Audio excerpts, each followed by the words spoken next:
நம்ம உடுமலைப்பேட்டையில் இருக்கிற அனுசன் தேட்டருக்கு பின்னாடி ஒரு இடம் வந்து சேல்ஸ் வந்துருக்கு. அந்த இடம் வந்து பாருங்கள், இந்த ரோடு இருக்கு இல்லையா, இதுதான் தேட்டர். அப்படின்னா இங்கேருந்து இந்த ரோடு இருக்குது, இதுக்கு பக்கத்துலேயே வந்து ஒரு 10 சென்ட் இடம் சேல்ஸ் வந்துருக்குதுங்க. அனுசன் தேட்டர்லேருந்து அப்படியே வாக்கபிள் டிஸ்டன்ஸில் நீங்கள் நடந்து வந்தீங்கன்னா சும்மா வந்தோடனே வந்தீங்க பாருங்கள், வர்ணா பல் மருத்துவமனை இருக்கா. ஸோ இந்த ஹாஸ்பிட்டலுக்கு அப்படியே பக்கத்தில் ஒட்டு மாதிரி தாங்க இடம் வந்து இப்போ சேல்ஸ் வந்துருக்குது. இதோட ஃப்ரண்ட் வந்து 40 அடி வரும், தென்னோடல் வந்து பார்த்துங்க. ஸோ இந்த கார்னர் இது வரைக்கும் வந்து 40 அடி வந்து மொத்தமாக வருங்க இதில் வந்துட்டு. ஸோ இந்த கடை வேற ஒருத்தர் முன்னாடி வச்சுருந்தாங்க, அவங்க வந்து பிரித்து எடுத்துக்குவாங்க. நமக்கு எம்டி லேண்டாக வந்து அப்படியே நீங்கள் எடுத்துக்கலாங்க.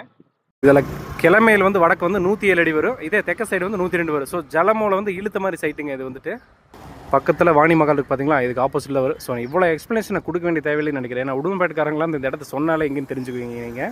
வெளியூர் வந்து பார்க்கணும்னு சொல்லிக்கல, இது வந்து பஸ் ஸ்டாண்ட் வந்து ரொம்ப ரொம்ப பக்கமாக அமைஞ்சிருக்குதுங்க. முனிசிபாலிட்டி மட்டும் இவ்வளோ ஒரு சூப்பரான ப்ரைமான ப்ராப்பர்ட்டி வந்து சேல்ஸ்க்கு வந்துருக்கு. இப்போ இந்த இடத்தோட ப்ரைஸ் எவ்வளோ சொல்லியிருக்காங்கன்னா, பெர் சென்ட் வந்து 35 lakhsன்னு சொல்லியிருக்காங்க. ஸ்லைட்லி நெகோசியபிள்னு சொல்லியிருக்காங்க. ஒரு சூப்பரான இடம் வந்து இது வந்துட்டு.